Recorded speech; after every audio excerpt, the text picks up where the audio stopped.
Welcome दोस्तों, I hope कि आप सब अच्छे होंगे। तो शुरू करते हैं आज की एक स्टोरी।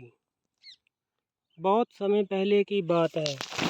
कुनिया गांव के 8-10 लोगों की एक मंडली दर्शन हेतु एक काली मंदिर में गई थी।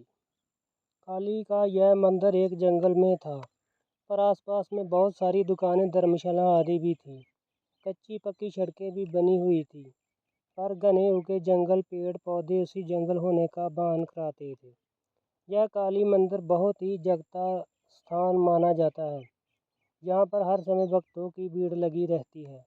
पर मंदिर के अंदर जाने का समय सुबह 8 बजे से लेकर रात के 8 बजे तक ही है। भक्तों की उभरती भीड़ को देखते हुए मंदिर के मुख्य दरवाजे के अलावा एक और दरवाज़ा खोल दिया गया, ताकि भक्तजन मुख्य दरवाजे के दर्शन के लिए प्रवेश करें और दूसरे दरवाजे से निकल जाएं। कुनिया गांव की मंडली शाम को 6 बजे दर्शन के लिए मंदिर में पहुंची और दर्शन करने के बाद मंदिर के आसपास घूमकर वहां लगे मेले का आनंद लेने लगे। मेले में घूमते हुए यह मंडली अपने निर्भयपन का परिचय देते हुए जंगल में थोड़ा सा दूर निकल गई। रात होने लगी। मंडली का कोई भी व्यक्ति कहता था कि अब वापस चलते हैं, कल दिन में घूम लेंगे, पर कोई भी कहता था कि डर रहे हो तुम, इतने लोग हो फिर भी थोड़ा और अंदर चलते हैं, फिर वापस आ जाएंगे। ऐसा करते करते वह मंडली जंगल में काफ़ी अंदर तक चली गई। रात के अंधेरे में अब मंडली को रास्ता भी नहीं सूझ रहा था और ना ही मंदिर के पास कोई जलती हुई कोई रोशनी दिखाई दे रही थी। अब वह मंडली समझ नहीं पा रही थी कि किसकी ओर चले। खैर, मंडली का एक व्यक्ति ने अपनी जेब से माचिस निकाली और झोले में रखे हुए कुछ कागजों को जलाकर रोशनी कर दी। रोशनी में इस मंडली ने जो कुछ देखा बहुत ही भयानक था। आसपास कुछ नरकंकाल भी नजर आ रहे थे और पेड़ों में कुछ अजीब तरह के डरावने जीव जंतु उस मंडली को घूरते नजर आ रहे थे। अब तो इस मंडली में सभी लोग पूरी तरह से चुप थे। कोई कुछ बोलने की हिम्मत नहीं कर रहा था।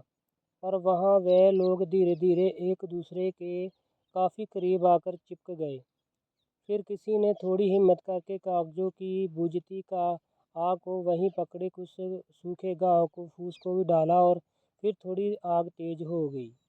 मंडली के मन ही मन निश्चय कर लिया था कि कहीं भी जाना खतरे से खाली नहीं है, क्योंकि वह लोग रास्ता भूल गए थे और उन्हें समझ में नहीं आ रहा था कि किस ओर जाएं। अस्तु इन लोगों को फुसफुसाकर यह निर्णय लिया कि आज की रात कैसे भी करके वहीं गुजारेंगे और सुबह होते ही वहां से निकल जाएंगे। क्योंकि ये लोग गांव के थे और इन लोगों के भूत प्रेतों में कई बार पाला पड़ चुका था, इसलिए वह डरे हुए तो थे, लेकिन इतना भी नहीं कि डर कर चिल्लाने लगें या भाग जाएं शुरू कर दें। इस मंडली ने हिम्मत दिखाई और धीरे धीरे करके आग को और तेज करने लगी, क्योंकि बस इस मंडली को लगने लगा था कि जरूर यहाँ कुछ बुरी आत्माएं हैं और वो इस मंडली को अपनी चपेट में लेना चाहती हैं। पर यहाँ की आबो हवा देखकर वह मंडली पूरी तरह से डर गई और अंदर से पसीने पसीने हो गई थी। इस डर को चेहरे पर नहीं लाना चाहती थी, क्योंकि उनको पता था कि डरे तो मरे। डरे हुए लोगों को वह बुरी आत्माएं और भी असर करती हैं। मंडली के कुछ लोग एक दूसरे का हाथ कसकर पकड़ लिए थे और पूरी तरह सतर्क थे। कुछ लोगों ने हनुमान चालीसा आदि का पाठ करना शुरू कर दिया, हनुमान जी को गोहराना भी शुरू कर दिया और कुछ लोग उस जंगल की काली माता की दुहाई दे रहे थे। अचानक एक भयानक आत्मा उनके सामने प्रकट हो गई और रौद्र रूप के अट्टहास करने लगी। इस समय का माहौल और भी भयानक हो गया। अब मुस्लिम मंडली के पसीने चेहरे पर दिखने शुरू हो गए थे, चेहरे लाल शुरू हो गए थे और वह लोग कसकर एक दूसरे को करीब आ गए थे। अभी वह रौद्र आत्मा अट्टहास कर पूरे वातावरण को और भी भयानक बनाए, तभी वहाँ कुछ और भयानक आत्माएं आ गई। अब तो इस मंडली की सिट्टी पिट्टी गुम हो गई। अब उन लोगों को अपना काल अपने सामने दिख रहा था। अब वहाँ एक नहीं लगभग 5-6 आत्माएं आ गई थी और अपनी अजीब हरकतों से माहौल को पूरी तरह से भयानक बनाकर रख दी थी। मंडली में एक व्यक्ति ने हिम्मत करके कहा कि अगर मरना ही है तो क्यों ना इनका सामना करके मरेंगे। इस जिसके पास भी चाकू है वो निकालो, डंडे आदि उठा लो और इनका सामना करो। दरअसल इस समय लोग अपनी जेब में छोटा सा चाकू आदि भी रखते थे और कुछ लोग बराबर लाठी लिए रखते थे। इस मंडली के 2 लोगों के पास लाठी और 3 के पास चाकू थे। अब सब पूरी तरह से मुकाबला करने के लिए तैयार हो गए, पर शायद उन्हें लड़ने की नौबत नहीं आई। हुआ यूं कि जैसे ही एक भयानक आत्मा उनके ऊपर हमला किया, उनका सिर काटकर अलग हो गया और वह बिना सिर के ही खूब तेज भागी और उनका सिर भी भाग निकला। अब माहौल एकदम से भयानक और रणमय हो गया, क्योंकि एक गौरवनीय व्यक्ति जो कोई साधु जैसा दिखता था, केवल धोती पहने हुए था और हाथ में तलवार लिए उन बुरी आत्माओं को काटे जा रहा था।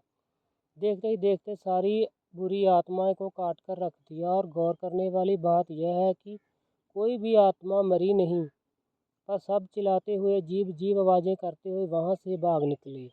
अब वह मंडली उस सज्जन महात्मा के पैरों पर गिर गई और उन्हें धन्यवाद दे रही थी। इस मंडली को इस गौरवनीय पराक्रमी महात्मा ने अपने पीछे आने का इशारा करके आगे बढ़ने लगे। लगभग 10 मिनट चलने के बाद वह मंडली एक कुटिया के पास पहुंच चुकी थी। वहां डर का कोई नामो निशान नहीं था। उस महात्मा ने उन लोगों को कुटिया के अंदर आने का इशारा किया। कुटिया में पहुंचकर उन लोगों ने अपना जोरा जांटा रखा और चैन की सांस ली। फिर बाबे ने इशारा किया, उन्हें खाने के लिए पंगत में बैठा दिया। कुटिया के अंदर से एक दूसरे महात्मा भी निकले और उन्होंने किसी पेड़ के पत्ते को पत्तल के रूप में उन लोगों के सामने रख दिया। फिर क्या था, उस महात्मा ने उस पत्तल पर कुछ अलग अलग पेड़ों के पत्ते रखे। ऐसा करते समय उस मंडली का बहुत खूब अजीब लग रहा था, पर किसी ने हिम्मत नहीं की कि बाबा से कुछ पूछें। फिर उस महात्मा ने कमंडल में जला लिया और कुछ मंत्र बुदबुदाकर छिड़क दिए। अरे यह क्या! यह तो पतले थाल बन चुकी थी और मंडली ने हर व्यक्ति ने अपनी इच्छा अनुसार उनमें से पकवान पड़े हुए थे। फिर बाबा का इशारा मिलते ही बिना कोई प्रश्न किए मंडली जीमने लगी। जीमने के बाद बाबा का इशारा पाकर वह मंडली वहीं सो गई, पर सोने का नाटक कर रही थी। नींद किसी के भी आंख में नहीं थी। इस कुटिया में दूर दूर तक डर नहीं था, पर बाबा के कारनामे देखकर लोग हतप्रभ थे और सोच रहे थे कि सुबह बाबा को किस के बारे में जानकारी लेंगे। सुबह जब सूर्य की किरण इस मंडली के चेहरे पर पड़ी तो उनकी नींद खुल गई। मंडली पर हर व्यक्ति बहुत ही आश्चर्य में था, क्योंकि वहाँ ना तो कोई कुटिया थी और ना ही रात वाले बाबा थे, और लोग भी नीचे वैसे ही घास फूस पर सोए हुए थे। उनको समझ नहीं आ रहा था कि वह कुटिया के बाबे कहाँ गए। खैर, अब उन लोगों के पास कोई चारा नहीं था। थोड़ा बहुत इधर उधर छानबीन करने के बाद उनको रास्ता भी मिल गया। वह लोग मेले में वापस आ गए। मेले में वापस आने के बाद वह लोग काली माता के पुजारी से मिलकर सारी घटना बताई। पुजारी बाबा ने एक लंबी सांस छोड़ते हुए कहा कि वह एक दिव्य आत्मा थी जो जंगल में रहती है और केवल रात को ही भूले भटके लोगों को नजर आती है और उन्हें रात को आश्रय प्रदान करती है, फिर पता नहीं कहाँ गायब हो जाती है। इस पुजारी बाबा के बताए अनुसार एक ऐसी घटना है जिसे काफ़ी श्रद्धालु सुना चुके हैं। इतना ही नहीं, उन्होंने कई बार इसमें उजाले में 9-10 लोगों के साथ इस जंगल का कोना कोना छान मारा, पर कहीं भी वो महात्मा नहीं मिले और ना ही कोई उनकी कुटिया दिखाई दी।